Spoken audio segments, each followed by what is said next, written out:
This is how I tricked hundreds of millions of people to watch my IG shorts. A lot of people seem to think that getting views is all about numbers, retention rate, this, that, but it's a lot deeper than that. And in this video, I am going to explain these psychological aspects that play into people consuming content, specifically short format content. Buckle the fuck up if you want to grow on Instagram or YouTube or any of these platforms. This is going to be one of the best videos you've ever watched in your existence on this earth, on this rock. Video is captivation, and the ability to captivate somebody is purely psychological, just like anything else in this world. People seem to think that content creation is about editing, this, that. It's really not. At the base of it, it's human psychology. We interrupt this program to tell you guys about my viral fitness templates for short format content. These 3 fitness templates are responsible for hundreds of millions of views, have made me over $100,000 in the fitness niche, and can be applied by anybody at any time. You could literally make a video today, go viral tomorrow, and all you need is an iPhone. Minimal effort, millions of views. That's the slogan here. So if you're in the fitness niche, you struggle to get views, get them while you can. Humans have 5 sensory faculties: smell, touch,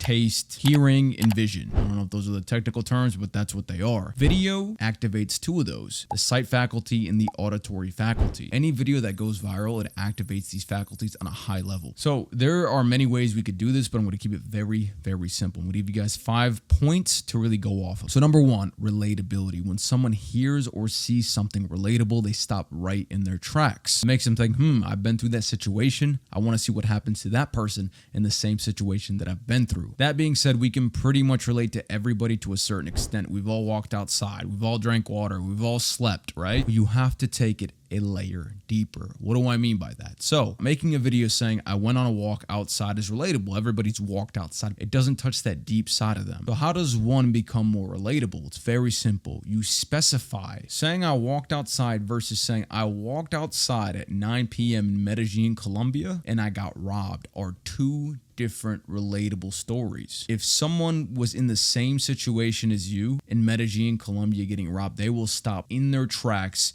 No question, 1000%. That is the point here. You want to get ultra specific, and you will make the brain think, I went through this. I wonder what happened to him. Our brains love relating to people. They want to know, how am I different from this person? We went through the same thing. What was their outcome? Humans are very tribal by nature. They like relating. They like people that are similar to them. So if you can make a story ultra specific, you can get people to stop in their tracks that went through the same situation. Be relatable. Get ultra specific. Get people to be like, fuck, I can relate to this guy. I've been through the same situation. The better you can describe their situation, the more relatable it's going to be. Okay, number 2, things that conflict with one another. What do I mean by that? When something conflicts with your entrenched beliefs, your brain thinks, what the fuck is going on here? I need to stop and listen till the end so I can understand why this person's saying this thing's like this, when my entire life I thought it was like that, okay? So I'll give you a very specific example. If somebody hops on a video and says, the reason you're getting fat and out of shape is because you work out too much, your brain is immediately gonna snap into action and be like, what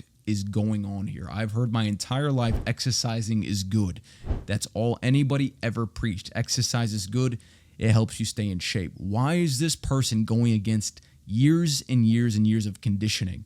I need to understand why. I need to watch this so the loop doesn't keep going in my mind. You pretty much create a loop when you conflict with things that have been conditioned in someone for years on end. So then the video could go on and say, exercise is making you fat.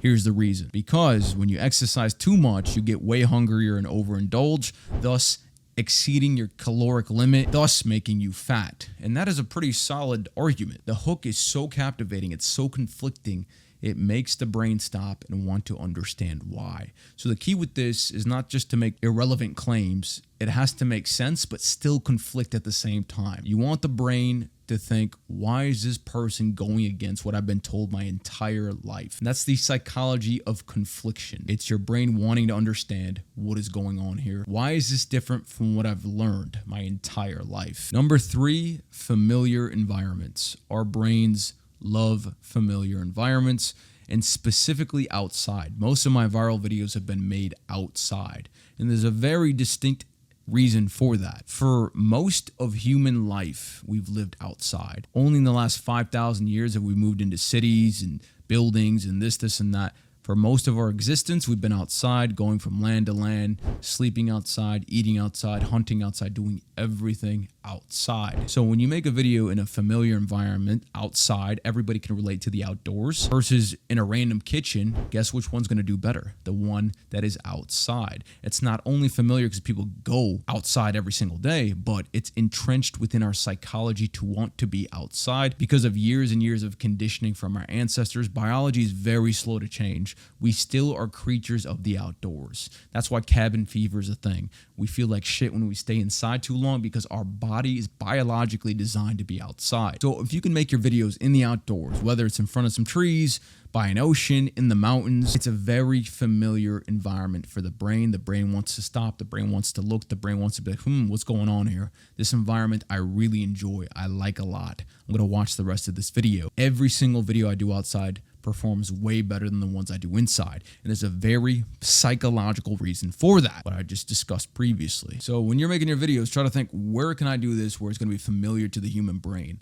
specifically in the outdoors if you can. Number 4, contrasted colors. The more contrast we have in our videos with our outfits, the more the brain's going to stop and think, what is going on here? What is that? And there's a very specific reason for that. Looking at contrasted colors has been entrenched in us biologically from our ancestors because it was a survival mechanism. What do I mean by that? High contrast equals danger or opportunity in nature. When our ancestors saw high contrast, they immediately focused in on it because it did not blend in with the environment. This could have been red blood on grass. That's danger. Our brain wants to understand the differences rather than the similarities. Why is something like this sticking out so much? What is going on here? Why does this not blend in with the environment? The more you can contrast, the more viewership you will get. Whether they know it or not, they're stopping because it's almost a survival mechanism. They're understanding what's going on here. Next time you're making a video, think, how can I be contrasted with my outfits, with my background? How do I stick out and trigger to the brain there's something going on here? Last but not least, we're going to talk about sounds. High-pitched sounds and abrupt noises signal to the brain that there is a danger. Sounds could be alarms, screams, glass breaking, or babies crying. Sounds like these trigger the amygdala, which is the fear center of the brain. Once you hear sounds like these, your brain snaps into alertness. Rising pitches and volume can also create the same response. Imagine footsteps getting closer